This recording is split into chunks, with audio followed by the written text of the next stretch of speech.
There is enough for everybody's need but not for everybody's grid.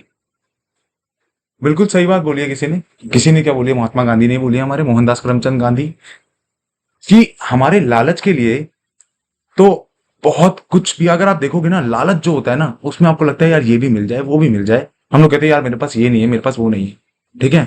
और जिनकी जरूरतें होती हैं वो कहते हैं कि इतना ही काफी है ना। बस यही सेम के सिनेरियो आ जाता है आपका resource and development.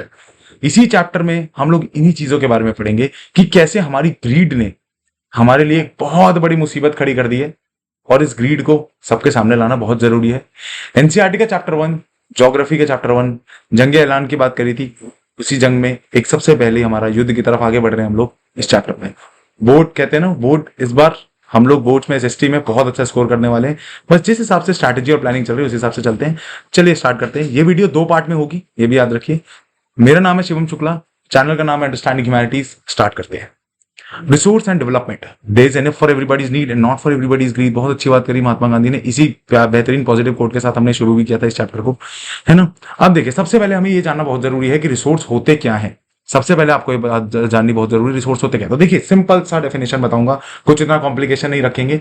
Resource are anything that is available in our environment that is economically feasible, technologically accessible. Simple इतनी डेफिनेशन अगर आप 2 नंबर में मार्क्स में एग्जाम में लिख कर आओगे तो नंबर मिल जाएंगे। सबसे पहला इंपॉर्टेंट क्वेश्चन यहीं से बनता है, ठीक है। हम लोग साथ साथ में क्वेश्चन भी डिस्कस करते जाएंगे कि सबसे पहला क्वेश्चन क्या बनता है, व्हाट इज रिसोर्सेज। को मार्क कर लो आप लोग, साथ में लिखते रहना मेरे साथ साथ, कि जो सबसे पहला इंपॉर्टेंट क्वेश्चन आपका यहीं से बनेगा, what do you mean by resources. ठीक है, मैं स्टार मार्क कर दूंगा, इसका मतलब समझ जाना कि पहला क्वेश्चन ये बन गया, ठीक है। रिसोर्सेज क्या है, इंडिस्पेंसिबल पार्ट है ह्यूमन डेवलपमेंट के। जब आप विकास करते हो तो आपको इन रिसोर्सेज की जरूरत पड़ती है। आज आप सब बच्चे हो, आप सब ऑनलाइन बैठे हो, ऑनलाइन पढ़ रहे हो मेरे से, ठीक है। किसके थ्रू, रिसोर्सेज के थ्रू। कैसे रिसोर्सेज, बिजली इलेक्ट्रिसिटी रिसोर्स है, इंटरनेट रिसोर्स है। जो भी चीज आपके इस्तेमाल में आ रही है, जो भी चीज आज आपके काम में आ रही है, वो आपके लिए रिसोर्स है। इस चीज को बहुत अच्छे से समझ लेना, ठीक है। फिर क्या लिखा है, जो भी हमारे इन्वायरमेंट में अवेलेबल है, everything which is available in our environment and which can be technologically and economically exploited.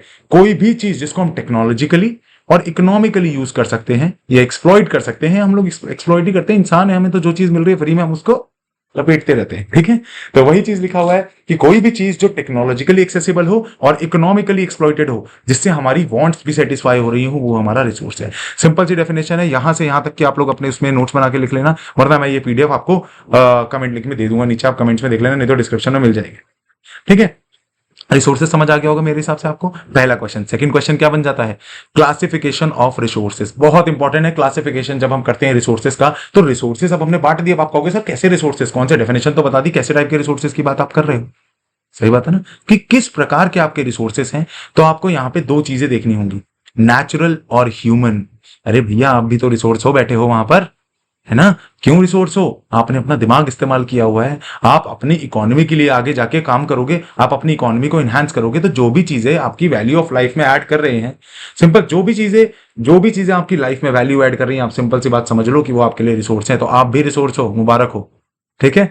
चलो, क्या लिखा है, नेचुरल रिसोर्स। नेचुरल रिसोर्स मतलब, नेचुरल रिसोर्सेज 2 तरीके के होते हैं, सिंपल सी बात है, हम लोग एक एक करके करेंगे, है ना। नेचुरल रिसोर्सेज आपके 2 टाइप के होंगे, ये आप ये देखो क्या लिखा है यहाँ पे, रिन्यूएबल रिसोर्सेज और नॉन रिन्यूएबल।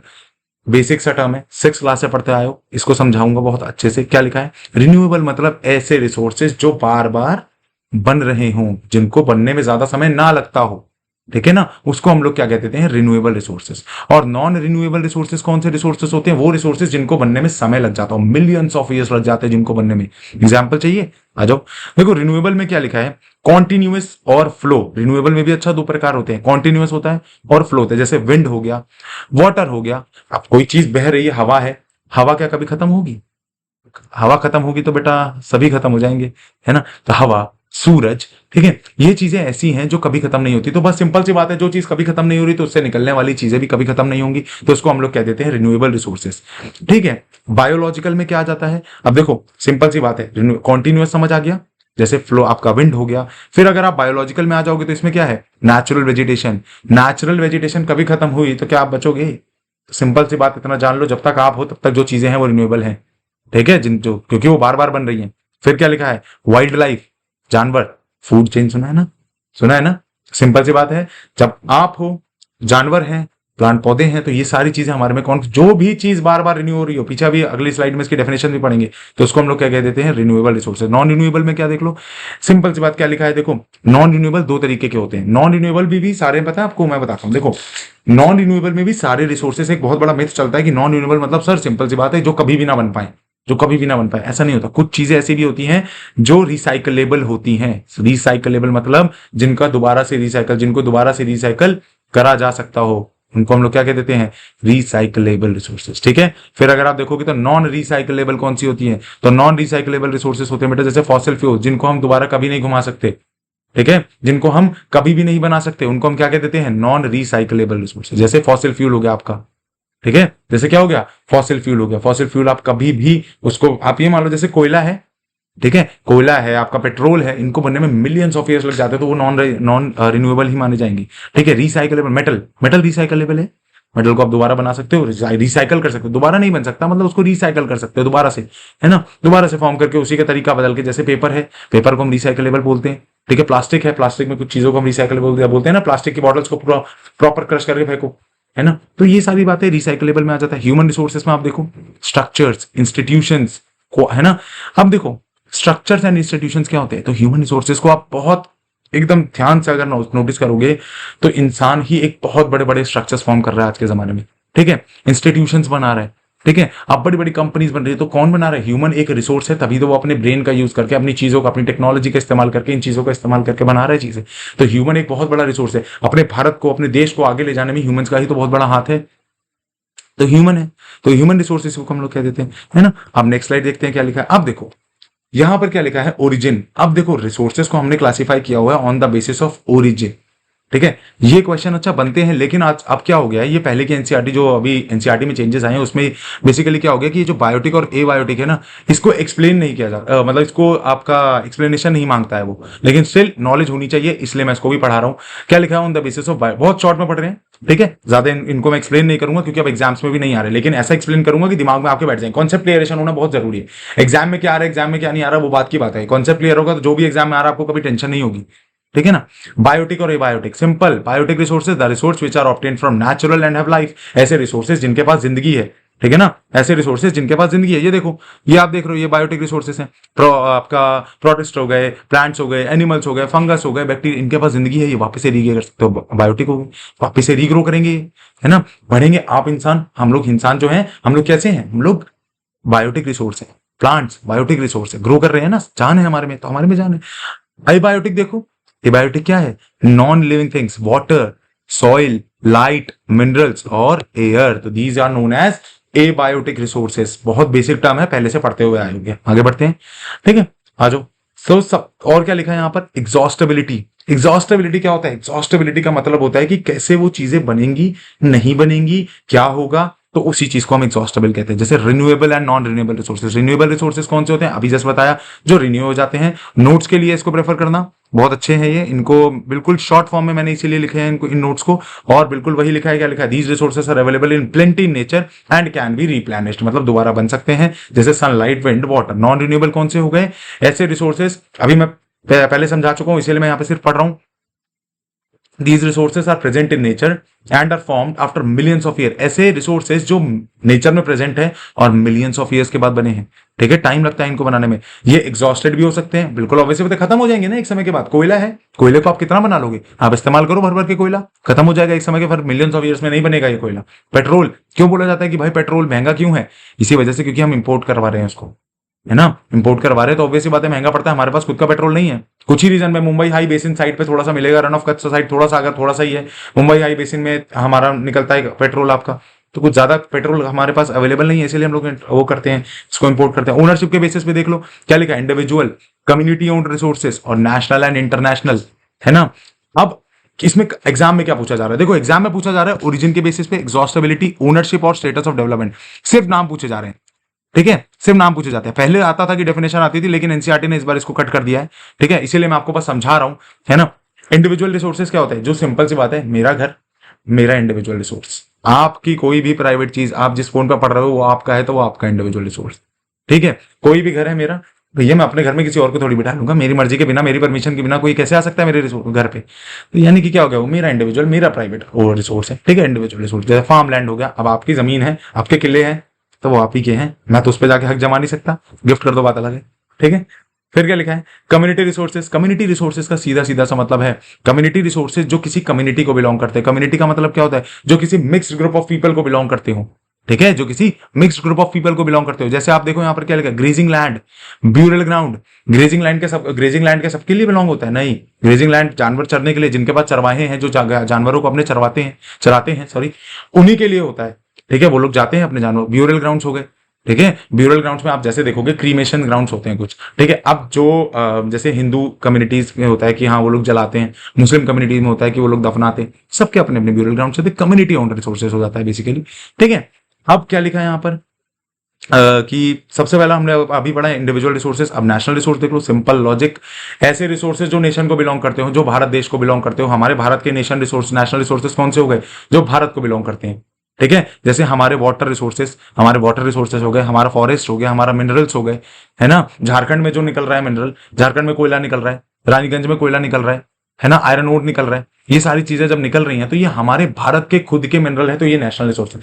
ऐसी चीजें जो नेशन की होंगी वो नेशनल रिसोर्सेज। आगे बढ़ते हैं, स्टेटस ऑफ डेवलपमेंट के बेसिस पे। तो क्वेश्चन आप लोग ऐसे याद करोगे, on the basis of origin, biotic है biotic, on the basis of exhaustibility, renewable and non renewable, on the basis of ownership, individual, community, और नेशनल एंड इंटरनेशनल रिसोर्सेज। चार आते हैं, याद रखना, एग्जाम में पूछे जाते हैं, बहुत इंपॉर्टेंट है, इसको मत भूलना, ठीक है। अभी मिड टर्म में साथ साथ रिवाइज करते चलो, और साथ साथ इसके नोट्स बना लो, नहीं तो मैं पीडीएफ दूंगा, उसको प्रिंट करवा लेना, ठीक है। कोई भी डाउट हो कमेंट सेक्शन में डालना, पूरा डाउट आपका उसी टाइम क्लियर हो जाएगा। स्टेटस ऑफ डेवलपमेंट देखो क्या लिखा है, पोटेंशियल रिसोर्सेज, डेवलप्ड रिसोर्सेज, और स्टॉक और रिजर्व। ये चार चीजें होती हैं, चार अलग अलग चीजें, पोटेंशियल, डेवलप्ड, स्टॉक और रिजर्व। ये चार चीजें जो आप देख रहे हो ये बहुत इंपॉर्टेंट है। पोटेंशियल रिसोर्सेज क्या होता है, ऐसे रिसोर्सेज जिनका हमारे पास पोटेंशियल है लेकिन हम उसको कर नहीं रहे, समझ लो, ऐसे रिसोर्सेज जिनका हमारे पास पोटेंशियल है लेकिन हम उनका इस्तेमाल अभी नहीं कर रहे हैं, ठीक है। क्या लिखा है, are available in the region but are not fully used. अभी आप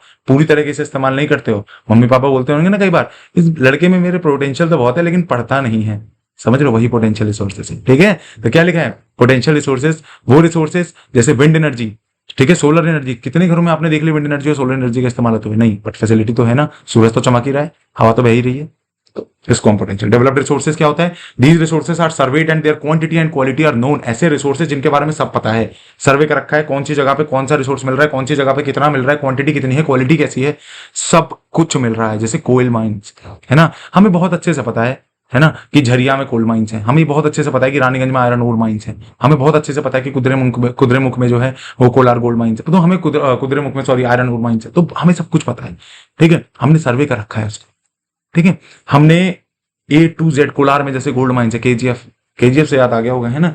तो हमारे पास सब कुछ है, मतलब बेसिकली हमें सब कुछ पता है कि कैसे रिसोर्सेस हैं, ठीक है, कैसे उनका इस्तेमाल करना है, तो वो आपका आ जाएगा डेवलप्ड रिसोर्सेस में। अब नीचे अगर आप देखोगे तो क्या लिखा है, स्टॉक क्या होता है, these resources can satisfy human needs but human do not have the required technology to access and harness them. Simple सी बात है, ऐसी चीजें जो लोगों के नीड्स, हमें पता है कि भाई देखो ये हमारे पास पड़ा तो है, अब मैं आपके सामने ना एक सुपर कंप्यूटर लाके रख दूं, सुना होगा सुपर कंप्यूटर, लेकिन आपको पता ही नहीं है उसका यूज कैसे करना है, तो वो कंप्यूटर आपके किसी काम का नहीं है, ठीक है ना। तो बस वही आपके लिए स्टॉक हो गया। स्टॉक सुना है ना, जैसे दुकानदार जो रखते हैं एक स्टॉक रख लेते हैं अपने पास, अभी उनके किसी काम का नहीं है लेकिन उनको पता है आगे जाके हमारे काम आ सकता है, हम बेचेंगे ना उसको, तो स्टॉक हो गया, ठीक है। क्या लिखा है, जिसका अभी अभी ऐसी टेक्नोलॉजी जो हमारे पास, जैसे H2O, सबको पता है पानी में H2O होता है, ऑक्सीजन है, हाइड्रोजन भी तो है, लेकिन क्या हम हाइड्रोजन का इस्तेमाल कर पा रहे हैं पानी में से, नहीं निकाल पा रहे, ये हमारे लिए क्या हो गया, स्टॉक हो गया। रिजर्व क्या होता है, the use of such resource has not been fully started and are only used up to a limited extent, example dam. यानी कि ऐसे रिसोर्सेज जिसके बारे में अभी हमें पता चला है, थोड़ी बहुत नॉलेज मिली है लेकिन हम शुरू कर रहे हैं उनकी स्टार्ट करना, है ना, अभी लिमिटेड एक्सटेंट तक है हमारे पास, तो उसको जैसे डैम्स वगैरह हो गए, डैम का फुली यूटिलाइजेशन आज भी नहीं हो पा रहा है, बिजली बनाने के ही काम आ रहे हैं, आज भी हम उसको फुली यूटिलाइज नहीं कर पा रहे, उसके पीछे का रीजन यही है क्योंकि वो अभी हमारे लिए रिजर्व। क्लियर है, आगे बढ़े, पक्का। Resources are often centred in few hand, this has led to a wide gap between the rich and the poor. देखो सिंपल सी बात है, एक सेब ले लो, चलो कुछ एक एग्जांपल लेते हैं, ये ग्लोब लेते हैं, ठीक है। अब ये ग्लोब है, ठीक है, ये ग्लोब रहा है घूम, अब देखो इस ग्लोब में, ये ग्लोब मेरे पास अवेलेबल है, सपोज ये ग्लोब पूरे अर्थ में दो एक है सब, ठीक है। अब जब ये ग्लोब एक ही है तो इसको ऑब्वियस सी बात है वही बंदा ले पाएगा जिसके पास पैसा ज्यादा होगा, फैक्ट है। तो क्या लिखा है यहां पर, देखो वही रिसोर्सेस आज के समय में हो गए हैं लिमिटेड, तो दोस्त हु आर हैव्स लाइक जिनके पास पैसा है, दोज हु आर हैव्स यानी कि जिनके पास पैसा है ना, उनके पास अब एक्यूमुलेट हो चुका है, उनकी मुट्ठी में आ चुके हैं रिसोर्स, और जिनके पास पैसा नहीं है वो नहीं कर पा रहे इनका इस्तेमाल। यही होता है, जिस चीज की कमी होती है ज्यादा पावरफुल है उसको ले जाता है, तो बस वही चीज लिखी हुई है। इसकी वजह this has led to a wide gap between the rich और पुअर के बीच गैप बढ़ता जा रहा है, क्योंकि रिच जो है उन पैसों का इस्तेमाल करके रिसोर्सेज का यूज कर रहे हैं और आगे बढ़ रहे हैं गैप, और जो पुअर है वो गरीब का गरीब होता जा रहा है। इंडिस्क्रिमिनेट यूज हो रहा है ना रिसोर्सेज का। हम लोग पानी है, पानी पता है सबको पानी है, अभी तो सब सोच रहे हैं सर बहुत ज्यादा पानी अनलिमिटेड आता है, अनलिमिटेड आता नहीं है बेटा, अनलिमिटेड आपको दिया जा रहा है किसी तरह से कि आपकी डेली नीड्स पूरी हो पाए। तो हम लोग क्या करते हैं, निकाला पाइप और ले गाड़ी धोना शुरू पाइप से, ठीक है, शावर से नहा रहे हैं। तो आप एक चीज नोटिस करो, आपको ये बहुत अच्छे से दिख रहा होगा कि जो इनडिस्क्रिमिनेट यूज है ना, वो हमारे लिए क्या हो रहा है, पानी भी हमारे लिए खत्म होने। ग्राउंड वाटर का हाल देख लो, सबको पता है क्या है, समरसीवर लगाते हैं जो लोग, सबको पता है इलीगल है लेकिन तब भी लगा रहे हैं, उसका इस्तेमाल कर रहे हैं। ग्राउंड वाटर की वैल्यू उससे डेड हो चुकी है, ठीक है। कितना गंदा पानी आने रखा है, वो कहां गए, आपके हैंडपंप कहां गए, खत्म हो गए, सिर्फ गदर 2 में देखने को मिल रहा है और कहीं नहीं मिलेगा पूरे इंडिया में। क्यों, उसके पीछे का रीजन क्या है, ग्राउंड वाटर जो है अब बिल्कुल खत्म हो चुका है। समझ में आ रहा है, आगे बढ़े। अब देखो यहां पर मैंने आपको ये ऑप्शन दिखाए थे, जैसे ये देखो आप, सबसे पहले जो मैंने आपको दिखाया इसमें बायोटिक है, बायोटिक हमारा हो गया था। इंडिविजुअल रिसोर्सेज देखो, ये घर ये आपका इंडिविजुअल है, मैंने समझाया था। कम्युनिटी ओन्ड मतलब पार्क, पार्क आप कोई भी इस्तेमाल कर सकता है, पॉन्ड कोई भी इस्तेमाल कर सकता है, ठीक है, ब्यूरल ग्राउंड्स कोई भी इस्तेमाल कर सकता है। नेशनल रिसोर्सेज, ये ट्रेन रेलवेज, इंडिया की रेलवेज हमारी तो है, भारत की है भाई, इंडियन रेलवेज लिखा हुआ है उस पर, ठीक है। और इंटरनेशनल, इंटरनेशनल रिसोर्सेज का सीधा सीधा सा मतलब है, शायद मैंने इंटरनेशनल नहीं बताया था ना पहले वाले में, चलो अभी समझ लेते हैं। इंटरनेशनल रिसोर्सेज मतलब ऐसे रिसोर्सेज जो भारत की सीमा से बाहर हैं और किसी के भी कंट्रोल में नहीं आते, किसी के भी मतलब किसी भी कंट्री के कंट्रोल में नहीं आते। तो सर आप बोलोगे सर लावारिस है क्या, लावारिस नहीं है, इनका जो इस्तेमाल किया जा रहा है वो इंटरनेशनल ऑर्गेनाइजेशंस कर सकती हैं, ठीक है। तो ऐसे रिसोर्सेज जिनका इस्तेमाल इंटरनेशनल ऑर्गेनाइजेशंस कर रही हैं उसको हम लोग क्या कह देते हैं, इंटरनेशनल रिसोर्सेज। क्लियर हो गया, आगे बढ़ते हैं। रिन्यूएबल एनर्जी में देख लो आप, wind energy, solar energy, hydel energy, ठीक है। और ये आपके रिन्यूएबल एनर्जी और नॉन रिन्यूएबल एनर्जी, जैसे कोयला हो गया, नेचुरल गैस हो गया, न्यूक्लियर हो गया, ये है ना, ऑयल हो गया, ठीक है। और अगर आप बायोमास देख लो, वाटर देख लो, जियोथर्मल देख लो, विंड देख लो, सोलर देख लो, ये सारी हमारे लिए क्या है, ये सारी जियोथर्मल एनर्जी। जियोथर्मल एनर्जी कहां पे देखने को मिले, क्या होता है जियोथर्मल एनर्जी, धरती अर्थ है, अर्थ के नीचे से जो एनर्जी रिलीज होती है, क्योंकि वहां पे डॉर्मेंट वोल्केनोस, पहले कभी वोल्केनोस हुआ करते होंगे जब अर्थ फॉर्म हो रही थी, तो बट अब आज जो वोल्केनोस वो डेड हो चुके हैं, उसके नीचे से अब एनर्जी रिलीज हो रही है, गर्मी रिलीज हो रही है।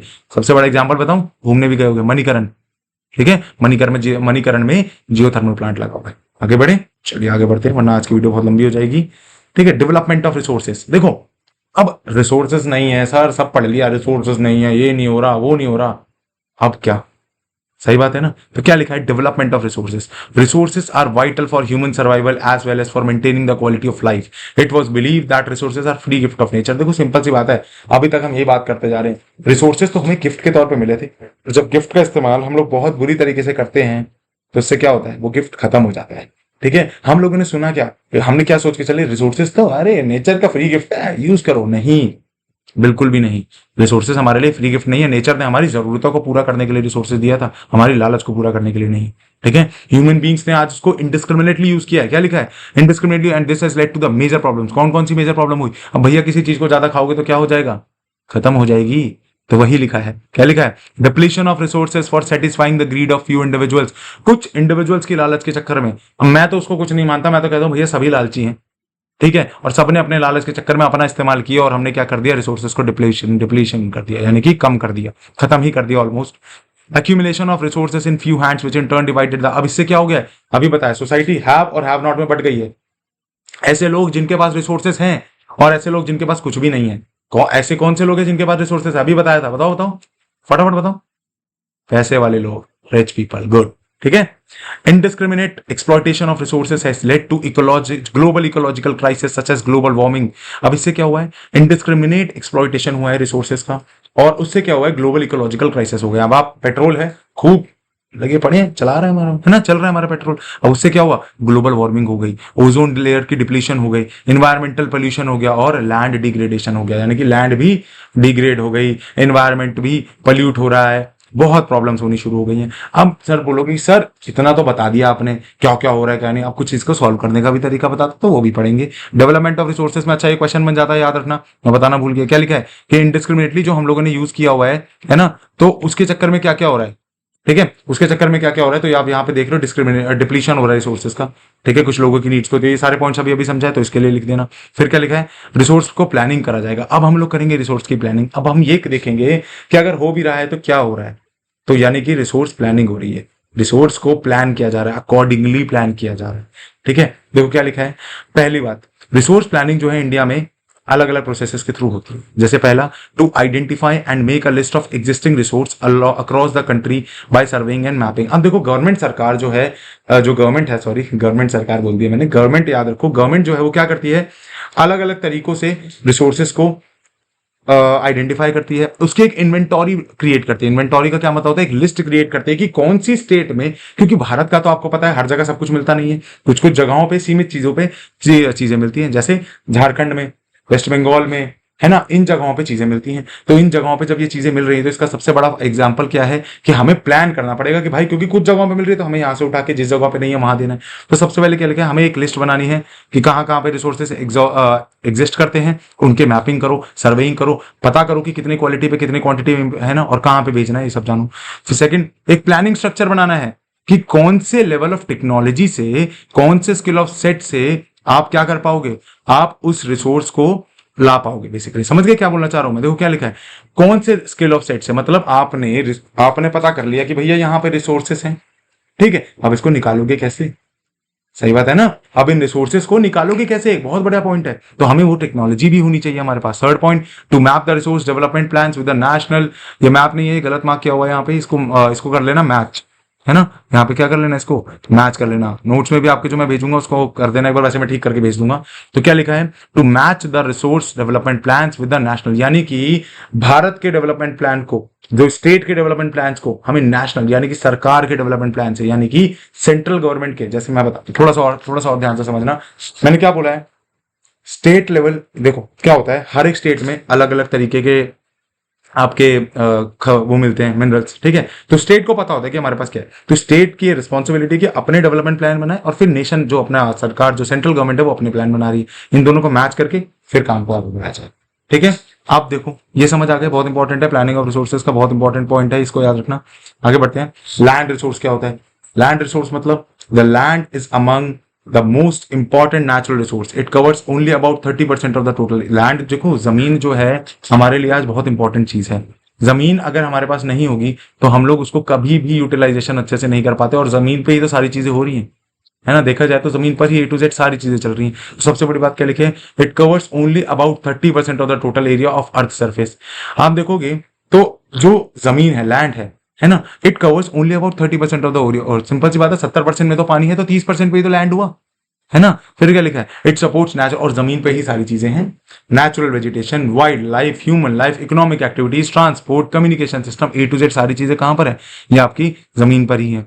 However, land is an asset of finite magnitude. Therefore, it is important to use the, और इसीलिए हम लोग कहते हैं भैया जमीन पे आप कुछ भी कर सकते हो, एक फाइनाइट मैग्नीट्यूड का एरिया है वो, समझ रहे हो, जमीन पे कुछ भी कर सकते हो, कुछ भी मतलब समझ रहे हो ना, कुछ भी, आप कोई भी जमीन पे खेती करते हो, आप जंगल ग्रो कर रहे हो, कुछ भी जो मर्जी मन कर रहे हो आपको करो, ठीक है। इसीलिए क्या लिखा है, it is an asset of finite magnitude, कुछ भी करो, है ना, and therefore it is important to use the available with careful planning, है ना। अब देखो जब मैंने आपको ये लाइन बोली कि जमीन पर आप कुछ भी कर सकते हो, तो उस पर यह डिपेंड करता है कि जमीन पर कितनी चीजें करी जा सकती है, ठीक है। अब आप, जो मेरी ये लाइन थी कि आप जमीन पर कुछ भी कर, क्या इससे सहमत हो, क्या ऐसा होना चाहिए?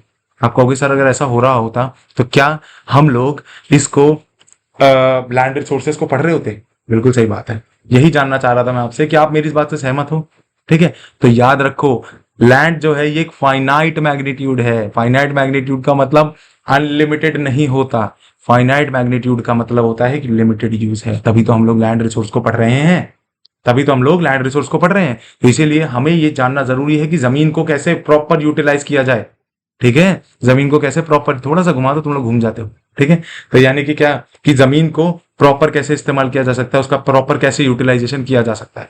ठीक है, तो और देखो यहीं पे क्या लिखा है, 27%, 43%, जैसे हमारे पास प्लेन एरिया कितना है 43%, माउंटेन्स 30% और 27% हमारे पास प्लेटीज है। ठीक है, अब लैंड यूटिलाइजेशन में अगर आप देखोगे तो ये लैंड यूटिलाइजेशन वाला टॉपिक देखो, ये बहुत इंपॉर्टेंट टॉपिक है। हम जमीन का कैसे इस्तेमाल कर रहे हैं, कैसे यूटिलाइज कर रहे हैं। तो सबसे पहला आप टॉपिक क्या देख रहे हो, फॉरेस्ट, जंगल लगे हुए हैं जमीनों पे। ठीक है ना, जमीन पे जंगल लगे हुए हैं, बहुत इंपॉर्टेंट है, फॉरेस्ट होना बहुत जरूरी है। फॉरेस्ट ही एक बहुत इंपॉर्टेंट पार्ट है हमारी इकोलॉजिकल लाइफ का। ठीक है, सेकंड, हमारे पास ऐसी जमीन भी है जो कल्टीवेशन के लिए अवेलेबल नहीं है, जिसको हम कहते हैं बैरन लैंड, बंजर जमीन। ठीक है ना, बंजर जमीन मतलब क्या होता है, बंजर जमीन हो गई मतलब उसमें कुछ नहीं उग सकता। या वेस्ट लैंड, वेस्ट लैंड मतलब उसमें कभी कुछ उगता था लेकिन अब हमारे काम की नहीं है, वो वेस्ट पड़ी है, बेकार है। ठीक है, तो ऐसी जमीनें भी है हमारे पास। सेकंड पॉइंट क्या लिखा, land put to non agriculture, ऐसी जमीनें जिसको हमने एग्रीकल्चर का इस्तेमाल जिसपे नहीं किया हुआ। जैसे आप देखो तो क्या लिखा, बिल्डिंग्स, रोड्स, फैक्ट्रीज, है ना, तो उसका land put to non agriculture uses मतलब ऐसी चीजें, ऐसी जमीन जहां पर हमने एग्रीकल्चर नहीं किया और काम भी किया, ये भी बहुत जरूरी है। ठीक है, तो ऐसी जमीन आ गई हमारे पास। अब आ जाओ अदर अनकल्टिवेटेड लैंड में, एक्सक्लूडिंग फैलो लैंड। अब आ जाओ, फैलो लैंड वगैरह सब पढ़ेंगे, अभी फैलो लैंड को छोड़ दो बस, अभी अदर अनकल्टिवेटेड लैंड जानो बस। क्या लिखा है, permanent pastures and grazing land. अब सिंपल सी बात है भैया, सरकार ने कुछ जमीन जो है वो किसके लिए दी हुई है, ये परमानेंट पैस्चर को दी हुई है। पैस्चर मतलब जानवरों को, चरवाहों के लिए, कि भैया अपने जानवरों को चराए जाए। ठीक है, ग्रेजिंग लैंड भी दिया हुआ है। ग्रेजिंग लैंड आप क्या देख रहे हो, ग्रेजिंग लैंड क्या होता है, ऐसी जमीन है जहां पे जानवर चर रहे हैं, तो वो लैंड है वो आपके किसी काम की नहीं रही, वो वहां पे जानवर को ही दे दी गई है वो जमीन। वो भी देना बहुत जरूरी है क्योंकि चरवाहे कहाँ जाएंगे फिर। ठीक है, फिर क्या लिखा है, land under miscellaneous tree crops groups, ऐसी जमीनें जिनपे अलग अलग प्रकार के पौधे उगे हुए हैं। ठीक है, अलग अलग प्रकार के पौधों का क्या मतलब है, ऐसे ऐसे प्रकार के पौधे जिसपे बेसिकली आप ये मान लो कि वहां पर, मतलब आप ये मान लो कि ऐसे ऐसे ऐसे प्रकार के पौधे हैं जिनसे, जिनकी वजह से कुछ नहीं हो सकता, वो ऐसे उगे हुए हैं वहां पर, उगे लगे हुए हैं वहां पर। ठीक है, तो मिसलेनियस ट्री क्रॉप्स हो गई। ठीक है, जो नेट सोन एरिया में नहीं, अभी ये सब पढ़ेंगे नेट सोन एरिया क्या होता है। कल्टिवेबल वेस्टलैंड मतलब ऐसी जमीन जिनपे खेती तो होती थी लेकिन 5 साल हो गए करीब करीब उस पर कुछ भी छेड़खानी नहीं हुई है, वो जमीन वेस्ट की वेस्ट पड़ी है। तो उसको हम तभी याद करोगे, देखो याद कैसे करोगे इस चीज को, कल्ट्रुएबल वेस्टलैंड। कल्ट्रुएबल मतलब क्या होता है, ऐसी जमीन जिसपे खेती होती होगी, कभी तो होती होगी ना, तभी तो कल्ट्रुएबल है। लेकिन अब वेस्ट भी है तो 5 साल से वेस्ट पड़ी है, तो उसको हम क्या कह देते हैं, कल्ट्रुएबल वेस्ट लैंड। ठीक है, अब आ जाओ फैलो लैंड क्या होते हैं। देखो फैलो लैंड का सिंपल सा कॉन्सेप्ट है, पहला होता है करंट फैलो। ठीक है, करंट फैलो क्या होती है, करंट फैलो लैंड क्या होती है, करंट फैलो, ये डेफिनेशन अच्छा आ जाती है, डेफिनेशन में आपकी आ जाएगी फैलो लैंड क्या होती है। ठीक है, नेट सोन एरिया क्या होता है, तो ये दो डेफिनेशन आ जाती है ना। सो अगर आप फैलो लैंड देखोगे तो करंट फैलो जिसमें क्या हो जाता है, लेफ्ट विदाउट कल्टीवेशन फॉर 1 और लेस देन 1 एग्रीकल्चरल ईयर, यानी कि ऐसी जमीन, ऐसी धरती, ऐसी जमीन जिसपे क्या होता था कि लेफ्ट विदाउट कल्टीवेशन फॉर 1 और लेस देन 1, मतलब जिनपे खेती होती थी लेकिन 1 साल के अराउंड अराउंड, इस 1 साल के टेन्योर में इस पे खेती नहीं हुई। ठीक है ना, यानी कि एक एग्रीकल्चरल ईयर में इस पे खेती नहीं हुई 1 साल में पूरा, जिसमें राबी जायद खारिफ। ठीक है ना, राबी खारिफ जायद सुना होगा ना, है ना। जरा मुझे एक बार कमेंट करके बताना कि राबी क्रॉप्स कब सोन होती है, अगर याद हो, वरना एग्रीकल्चर चैप्टर जो आ रहा है नेक्स्ट वाला, इसमें हम लोग पढ़ेंगे। ठीक है, 9th वाला कुछ तो याद होगा, थोड़ा बहुत कमेंट करके बताना। ठीक है, क्या लिखा है, लेफ्ट विदाउट कल्टीवेशन फॉर 1 और लेस देन 1 एग्रीकल्चर ईयर, यानी कि 1 साल या 1 साल से कम में हम लोगों ने जो लैंड में खेती नहीं करी है या उसको छोड़ा हुआ है विदाउट कल्टीवेशन, उसको हम लोग कहते हैं करंट फैलो लैंड। सेकंड क्या लिखा है, अदर देन करंट फैलो, यानी कि ऐसी जमीन भी होगी हमारे पास जो 1 या 5 साल से वेस्ट पड़ी हुई है, वो अदर देन करंट फैलो हो गया। ऑब्वियस सी बात है, एक जमीन जिसमें 1 साल के लिए हमने खेती करी हुई थी, 1 साल से सॉरी छोड़ा हुआ था उसको हम करंट फैलो कह दिया। और एक ऐसी जमीन जिसपे हम लोगों ने अदर देन करंट फैलो कहा, यानी कि ऐसी जमीन भी होगी। अब सिंपल सी बात सोचो ना, ये है आपकी जमीन। ठीक है, हमारे पास एक जमीन ऐसी है जो कौन सी है, जो करंट फैलो लैंड है। ठीक है, जो करंट फैलो लैंड है, और एक ऐसी जमीन होगी जो other than current fallow land है, other than current fallow land होगी। ठीक है, क्योंकि इसमें जो है 1 साल के लिए खेती करी गई है और इसमें जो है 1 से 5 साल के लिए खेती छोड़ी गई थी, इसमें 1 साल के लिए खेती छोड़ दी गई थी, तो यानी कि वही लैंड हो गए जिनको 1 साल के लिए छोड़ दिया गया वो करंट फैलो, और ऐसी जमीन जिनको 1 साल से ज्यादा या 1 साल से 5 तक के साल तक के लिए छोड़ दिया अदर देन करंट फैलो हो गई।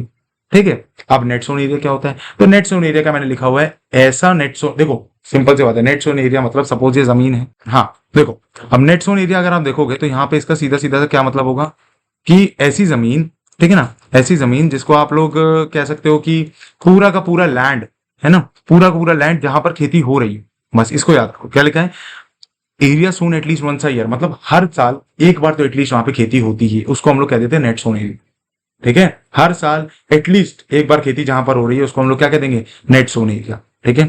फिर क्या लिखा है, area sown more than once in an agriculture year plus net sown area is known as gross cropped area. Simple सी बात है, एक ये जमीन है, ठीक है, बेसिक सेंस है। इसमें बहुत ज्यादा कंफ्यूजन होती है तो इसलिए इसको थोड़ा ध्यान से समझना। ये एक पूरी जमीन है, ठीक है। हमने क्या किया, इस पूरी जमीन पे area sown more than once agriculture land किया। हम लोगों ने क्या किया कि suppose area sown more than once in an agricultural year plus net sown area, यानी प्लस नेट सोन एरिया का क्या मतलब है, देखो ये ऐसे हमने जमीन को बांट दिया, ठीक है। अब ये है आपका नेट सोन एरिया, ये है आपका नेट सोन एरिया, ये थोड़ा सा शॉर्ट में लिख रहा हूं, ठीक है। इसको हम लोग कह देते हैं नेट सोन एरिया। अब ये जो नेट सोन एरिया, इसका आप क्या समझ रहे हो कि एक साल से ज्यादा हम इसी पे खेती करते थे, ठीक है, हमेशा खेती होती है जमीन पर, ये नेट सोन एरिया हो गया, किसान के पास इतना एरिया नेट सोन एरिया है, ठीक है। और ये खेती ऐसी यहाँ पे ऐसा है कि यहाँ पे एक साल में 2 से 3 बार, 4 बार, 5 बार कभी भी खेती हो सकती है। तो यानी कि इतना जान लो, नेट सोन एरिया और ये वाला एरिया, यानी कि देखो क्या लिखा है, more than once in an agriculture year, ठीक है।